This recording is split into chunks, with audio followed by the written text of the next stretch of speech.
오늘 본문 말씀 고린도 전서는 사도 바울이 고린도에 있는 교인들에게 보낸 편지입니다.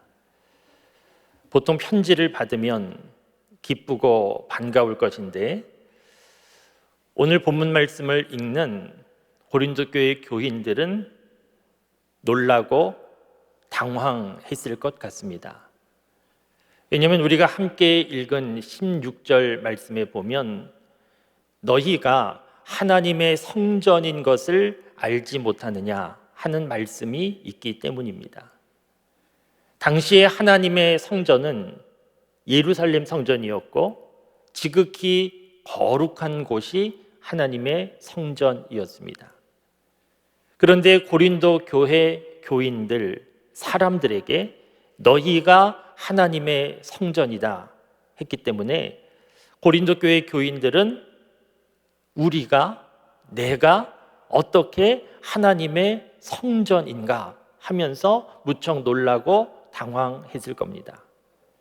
그런데 하나님의 성전 맞습니다. 왜냐하면 16절 말씀에 보면 너희가 하나님의 성전인 것을 알지 못하느냐 하는 말씀만 있는 것이 아니고 그 다음에 하나님의 성령이 너희 가운데 계시는 것을 알지 못하느냐 하는 말씀도 있기 때문입니다. 하나님의 성령이 너희 가운데 계시는 것을 알지 못하느냐, 이미 하나님의 성령이 너희 가운데 있다는 겁니다. 성령이 계시면 성전 맞습니다. 우리가 특별 새벽기도 모이면서 며칠 전에 교회는 보이는 교회와 보이지 않는 교회가 있다, 그런 말씀을 나누었습니다. 보이는 교회는 눈에 보이는 건물이고 보이지 않는 교회는 사람이라는 말씀을 나누었는데 어떤 사람인가 하면 베드로처럼 주는 그리스도시요 살아계신 하나님의 아들입니다, 이것을 믿고 고백하는 사람, 그 사람이 보이지 않는 교회라는 말씀을 나누었습니다. 우리가 예수님을 믿고 주로 고백하면 구원을 받는데 구원을 받는다 하는 이 단어 속에는 여러 가지 의미가 있는데 하나님의 자녀가 된다는 뜻도 있고 거듭났다, 영생을 얻었다, 그런 의미도 있고 그리고 구원받았다라고 하면 성령이 임하게 되었다, 그런 뜻도 있습니다. 이 모든 것은 선택 상황이 아니고 예수님을 주로 분명히 믿으면 이 모든 것은 즉각적으로 일방적으로 우리에게 주어지는 하나님의 선물입니다. 물론 예수님을 주로 믿는다고 해서 바로 온전하고 완전한 사람이 되는 것은 아니지만 그러나 예수님을 주로 믿으면 바로 구원의 사건이 이루어지고 하나님의 자녀가 되고 영생의 삶을 누리게 되고 성령이 임하게 됩니다. 이 모든 것은 같은 겁니다. 그러니까 구원은 받았는데 아직 영생의 삶은 없거나 구원은 받았는데 하나님의 자녀가 아직 안 되었거나 구원은 받았는데 성령이 아직 임하지 않았거나 그렇지 않습니다. 그 모든 것은 같은 겁니다. 그렇기 때문에 예수님을 주로 고백하는 사람, 그 사람이 보이지 않는 교회인 것처럼 성령이 임한 사람도 보이지 않는 교회입니다. 그래서 오늘 본문 말씀에 너희 가운데 성령이 계시는 것을 알지 못하느냐, 너희가 하나님의 성전이다 하는 말씀이 맞는 내용입니다. 그러면 여러분, 사도 바울은 고린도 교회 교인들에게 갑자기 이런 말을 하고 있는 이유는 무엇이겠습니까? 갑자기 너희는 하나님의 성전이다 이런 말을 하는 이유는 무엇이겠습니까? 너희가 이런 거 모르고 있었지, 너희가 좀 알고 지내면 좋겠다, 그 정도 차원이 아니고 너희가 하나님의 성전인 것을 알지 못하느냐라고 말을 하는 것은 고린도 교회 문제와 관련이 있습니다. 고린도라고 하는 도시는 항구 도시고 상업 도시였습니다. 그래서 좀 흥청망청 그런 분위기가 있었습니다. 도덕적으로 여러 가지 문란한 일들이 많았고 문제가 좀 많은 도시였습니다. 이런 도시에 고린도 교회가 위치해 있었는데 고린도 교회도 이런 도시의 분위기와 별로 다를 바가 없었습니다. 교회 안에서 나는 바울파다, 나는 베드로파다, 나는 아볼로파다, 그렇게 분파주의가 있었고 서로 다투는 일들이 있었습니다. 하나님 주신 은사를 가지고 주님의 몸 된 교회를 잘 섬기는 것이 아니고 누가 받은 은사가 더 크고 높은 것인가, 이런 것으로 싸우기도 했습니다. 교회 안에 이단도 있었습니다. 교회 안에 도덕적으로 문란한 일들도 있었습니다. 그러니까 고린도 교회는 심각한 문제가 있는 교회였는데 이 고린도 교회의 문제, 무엇이 문제였는가? 건물이 문제가 아니고 사람이 문제였습니다. 사람에게 어떤 문제가 있었는가? 자신들이 하나님의 성전이라는 것을 제대로 알지 못한 문제가 있었습니다. 하나님의 성전이라고 하니까 너무 크고 멀리 느껴지는데 하나님의 성전임을 제대로 알지 못했다는 것은 자신들이 예수님 믿는 사람이다 하는 생각이 분명하지 않았던 겁니다. 그래서 예수님 믿는 사람답게 살지 못했습니다. 예수님 믿는 사람이나 예수님 믿지 않는 사람이나 별로 다를 바가 없었습니다. 교회 다니는 사람들이 예수님 믿지 않는 사람들과 별로 다를 바 없는 삶을 살았기 때문에 교회도 세상과 별로 다를 바가 없었습니다. 그래서 세상에 영향을 끼치는 그런 교회가 아니고 고린도라고 하는 도시의 문제를 그대로 가지고 있는, 교회 밖과 교회 안이 별로 다를 바가 없는 문제 있는 교회였는데 사도 바울은 그 문제의 핵심이 고린도 교회 교인들에게 있고 그 교인들이 자신들이 하나님의 성전이라는 것, 자신들이 예수님 믿는 사람이라는 것, 이것을 제대로 알지 못했기 때문이라 하는 것을 보고 너희는 하나님의 성전이다, 너희 안에 하나님의 성령이 거하신다 하는 것을 알려주고 있습니다. 여러분, 이제 본문 말씀을 통하여서 오늘 저와 여러분 또 우리 한국의 교회를 생각해 보시면 좋겠습니다. 한국의 교회가 위기다라고 하는 것 이미 너무 많이 들었고 우리가 공감하고 인식하는 바입니다. 그러면 한국의 교회가 위기라고 하면 무엇이 위기라는 것입니까? 교세가 감소하고 사회적인 신뢰도가 떨어지고 이런 것은 위기로 나타나는 현상입니다. 위기의 핵심적인 내용은 무엇인가? 고린도 교회처럼 교회 건물이 문제가 아니고 교회 다니는 사람들에게 문제가 있습니다. 교회 다니는 사람들에게 어떤 문제가 있는가? 고린도 교회 교인들처럼 예수님 믿는 사람답게 살지 못하는 문제가 오늘 한국 교회 교인들에게 있습니다. 그래서 교회 다니는 사람이나 교회 다니지 않는 사람이나 사실 별로 다를 바가 없는 모습으로 살아가고 있고 교회 다니는 사람의 모습이 교회 다니지 않는 사람들의 모습과 별로 다를 바가 없기에 교회도 세상과 별로 다를 바가 없는 모습이 되었고 이것이 교회의 위기의 핵심적인 모습입니다.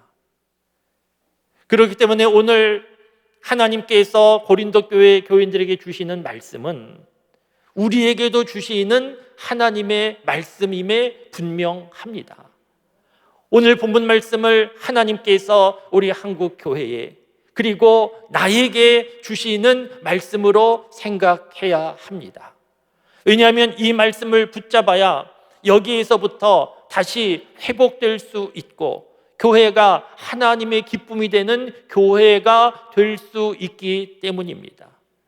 그렇기 때문에 사랑하는 성도 여러분, 오늘 본문 말씀 나에게 주시는 하나님의 말씀으로 생각하여서 내가 하나님의 성전이구나, 내가 교회구나, 내가 예수님 믿는 사람이지 하는 것을 다시 생각하고, 그동안 예수님 믿는 사람답게 살지 못한 모습에 대하여 안타까워하고 회개하고, 다시 예수님 믿는 사람답게 살아야지 결심하고 결단하고 그렇게 살아갈 수 있기를 바랍니다.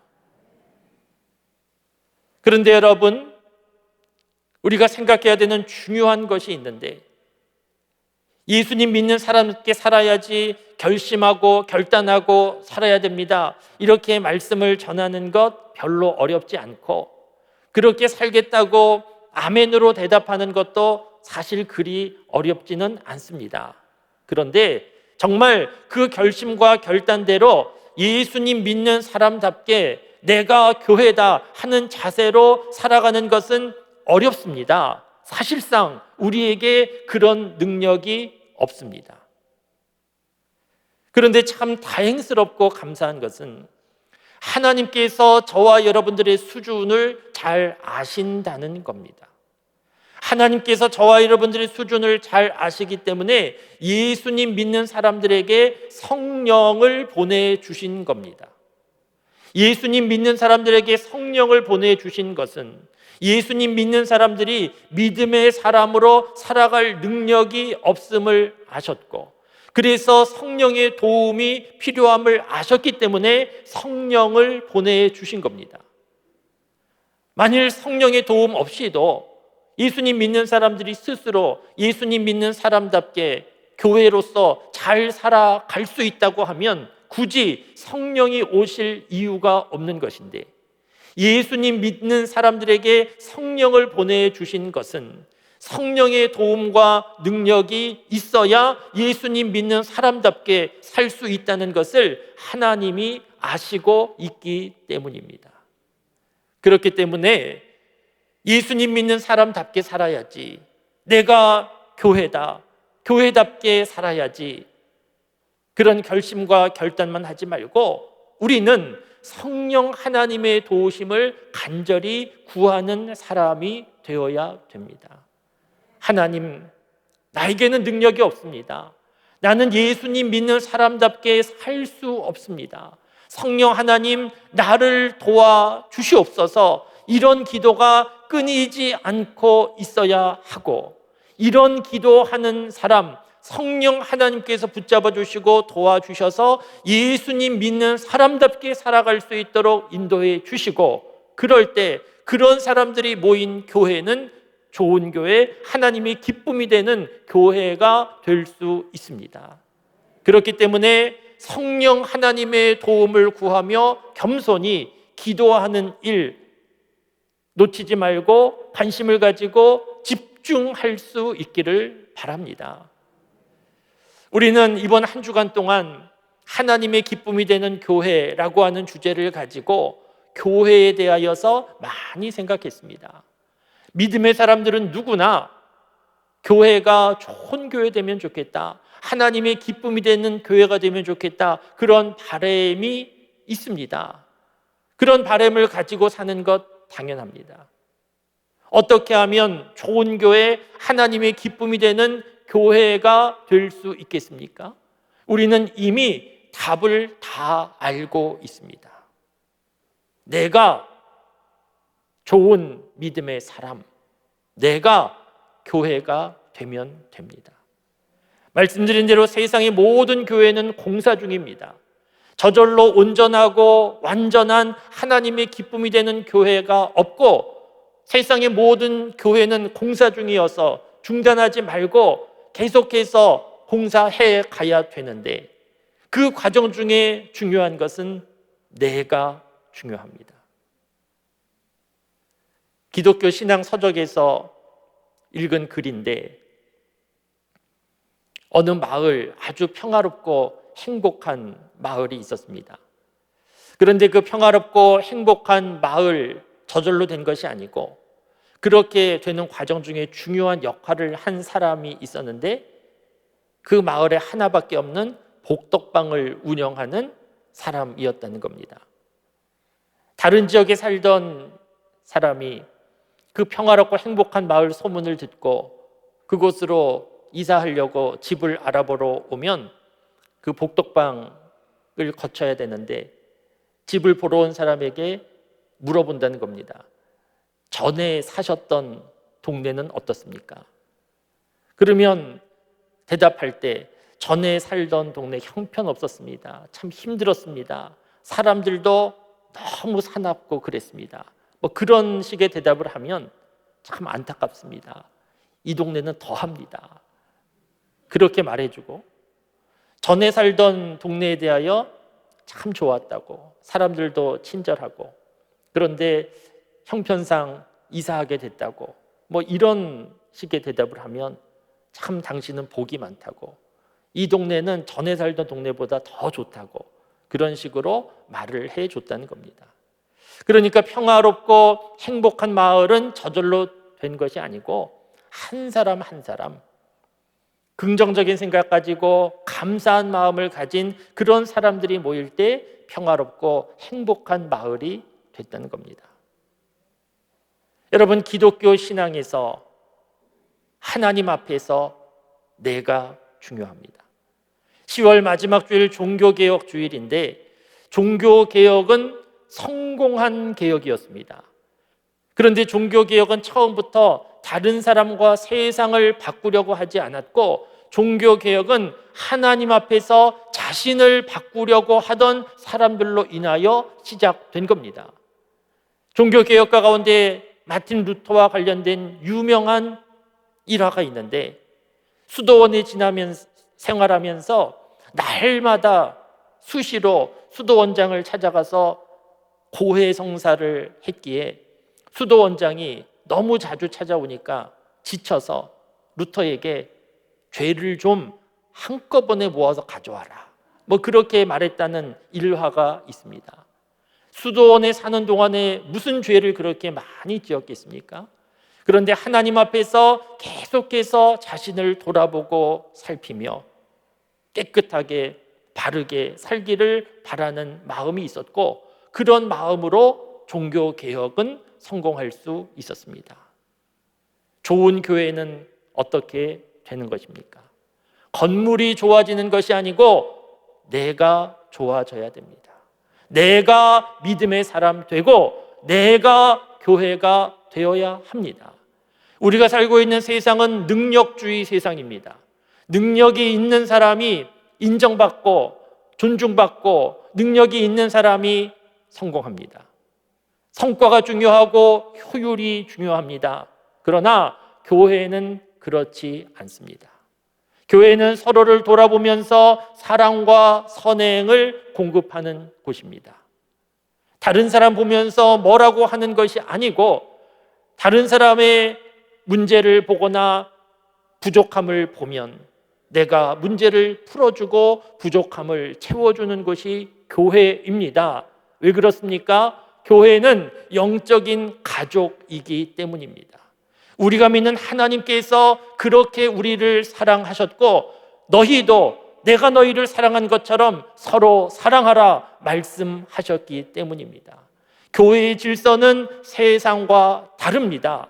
세상과 다른 이 교회의 질서를 누가 만들어 가는가? 바로 내가 만들어 가는 겁니다. 내가 교회가 되면 됩니다. 다른 사람 보고 교회에 이러저러한 문제를 보면서 뭐라고 할 것이 아니고 내가 책임지고 내가 기도하고 내가 사랑하면 그 교회는 좋은 교회, 하나님의 기쁨이 되는 교회가 될 수 있고 세상에 나아가서도 영향력이 있는 세상 속의 빛과 소금의 역할을 감당하는 그런 교회가 될 수 있을 것입니다. 내가 교회가 되는 것, 이것이 중요합니다.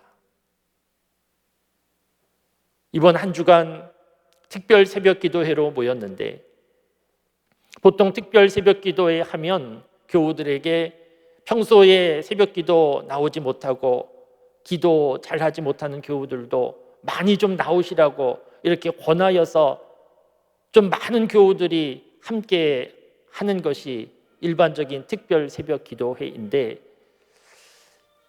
이번 특별 새벽 기도회는 거리두기 인원 제한이 있어서 많이 나오시라고 말할 수 없는 좀 이상한 그런 특별 새벽 기도회였습니다. 그런데 우리 교우분들께서 많이 함께 해주신 것을 알게 되었습니다. 어제 말씀을 준비하면서 우리 교회 부목사님에게 교우들이 얼마나 나오셨는지 물어보았는데, 날마다 이 새벽에 실시간으로 교회에서 영상으로 함께하는 분들은 400명이 넘었고, 하루로 보면 1000명이 넘는 교우들이 날마다 함께 했다는 것을 알게 되었습니다.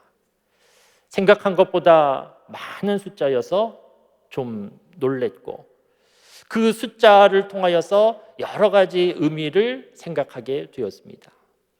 우리 교우들이 기도하는 일에 갈증을 느끼고 있었구나, 그런 생각도 했고, 코로나 상황에서 움츠러들고 있었는데 이제는 좀 벗어나려고 하는 그런 의지가 있구나 하는 것도 보여졌고, 무엇보다 교회를 사랑하는 마음이 많구나 하는 게 느껴졌습니다.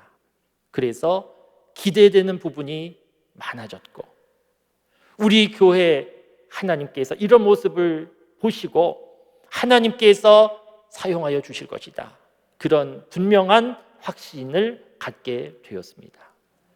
사랑하는 성도 여러분, 하나님께서 우리 교회를 어떻게 사용하실지 기대하실 수 있기를 바랍니다.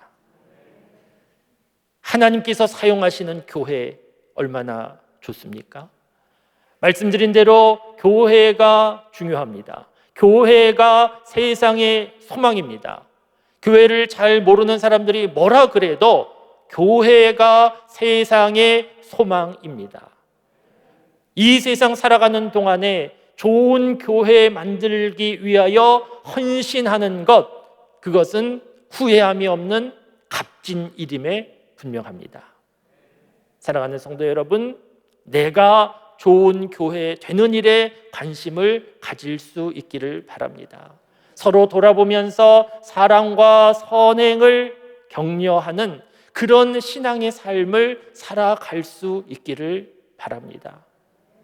말씀드린 대로 예수님을 주로 고백하며 십자가를 묵상하며 사랑의 공동체를 이루고 복음을 잘 전하는 그런 교회가 될 때 하나님께서 우리 교회에 기뻐하여 주실 것이고, 하나님께서 한없는 은혜와 복을 허락하여 주시며 우리 교회를 사용하여 주실 것입니다.